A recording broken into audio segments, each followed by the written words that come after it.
Hi friends, ഇത് കണ്ടോ? ഇതാണെങ്കിൽ പ്രഡേറ്ററിൻ്റെ റെയിലാണ്. ഇതിൻ്റെ തമ്പാറ് കംപ്ലൈൻ്റ് ആയിട്ട് വന്നതാണ്. തമ്പാറ് കംപ്ലൈൻ്റ് ആയിട്ട് വന്നപ്പോൾ നമ്മൾ എക്സാമിൻ ചെയ്തപ്പം എൻ്റെ ഈ ഒരു പാർട്ട് ഇതുണ്ടോ, ഈ ഒരു പാർട്ടിൻ്റെ തേയ്മാനം കൊണ്ടാണ് ആ ഒരു തമ്പാറ് കംപ്ലൈൻറ്റ് വന്നത്. നമ്മൾ അതിന് ഓൾട്ടർനേറ്റീവായിട്ട് സ്പെയർ നമ്മുടെ കയ്യിലുണ്ട്. അപ്പോൾ ആ സ്പെയർ ഇടും. അപ്പോൾ അതേപോലെ തമ്പാറ് സ്പ്രിങ് ഇത് കണ്ടോ, സ്പെയർ തമ്പാറ് സ്പ്രിങ്ങുകൾ കാര്യങ്ങളെല്ലാം നമ്മുടെ കയ്യിൽ സ്റ്റോക്കുണ്ട്.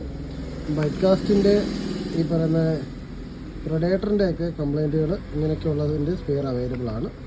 ഇത് ജസ്റ്റ് ഒന്ന് കാണിച്ചതേ ഉള്ളൂ. ഇനി ഇത് കാസ്റ്റിങ്ങിൻ്റെ ഫൈബർ ഗിയറുകളാട്ടോ. അങ്ങനെ എല്ലാത്തിൻ്റെയും ഗിയറുകൾ ഇപ്പോൾ അവൈലബിൾ ആകും. അപ്പോൾ ഇതുപോലുള്ള ഗിയറുകളും കാര്യങ്ങളും എല്ലാം നമുക്ക് ഇനി അവൈലബിൾ ആയിക്കൊണ്ടിരിക്കുകയാണ്. ഇതിപ്പം ഫസ്റ്റ് കൺസൈൻമെൻറ്റ് നമുക്ക് വന്നതാണ്.